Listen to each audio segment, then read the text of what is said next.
Le premier jour où j'ai tourné avec lui, il faisait une vanne, mais qu'il n'arrêtait jamais de faire. Tu te rappelles que ce que tu faisais? Tu mettais de la pâte à fixe sur le clap. Donc à chaque fois que ça clapait, ça faisait pas de bruit. Et à chaque fois, avant qu'on commence une scène, le pauvre accessoiriste qui s'appelait Joachim, qu'il avait appelé Jojo au bout de 10 minutes, vraiment à chaque fois avant de commencer une scène, il mettait un bouton, il disait « On attend que Jojo se mette en place » et vraiment lui, il était tout rouge parce que François, il disait « C'est horrible quoi ». Non. Ah, j'ai... Enfin... Il veut fermer. Ah bah, j'ai avec GG, ouais. Ah, on a déjà eu des... Bah parce qu'on a demandé du retard, donc on a fait des réponses. Tourne le dos. J'ai jamais eu autant mal. On avait une séquence dans une voiture. Et donc, il demandait tout le temps avant que ça tourne, alors que vraiment, ça faisait 10 fois qu'on faisait la scène. Il disait, demande-leur au Toki par quelle porte je sors. Donc il conduisait, il n'y avait pas d'autre porte, il pouvait que sortir par la porte conducteur en fait.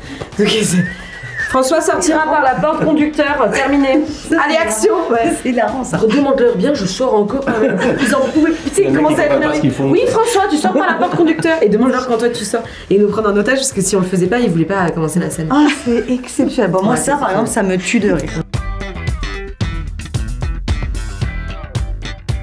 Ah bah, tout le temps. Ouais, bref, très souvent. Très souvent quand même, non? C'est des rires souvent qu'on a avec des quinquagénaires ou des sexagénaires. Et,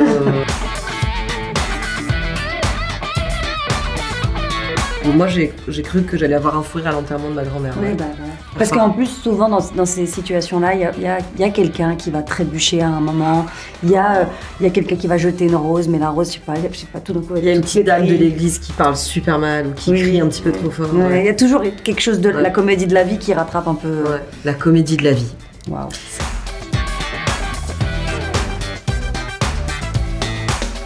Souvent quand elles sont minables d'ailleurs, elles me font beaucoup rire. Moi je ris en pensant que ce que je vais dire ça va être hilarant et que je me rends compte pendant que c'est complètement pourrave. Et du coup là je ris. C'est vrai que tu ris pas mal de toi. Parce que je démarre fort. Non mais souvent tu te vois aussi. Ouais mais parce que je me dis je démarre fort et tout et en fait c'est nul. Oui mais il y a des gens qui se voient pas. Et pour moi en fait c'est là où la vieillesse elle se distingue. Toi François il fait des trucs qu'il voit plus. Tu vois.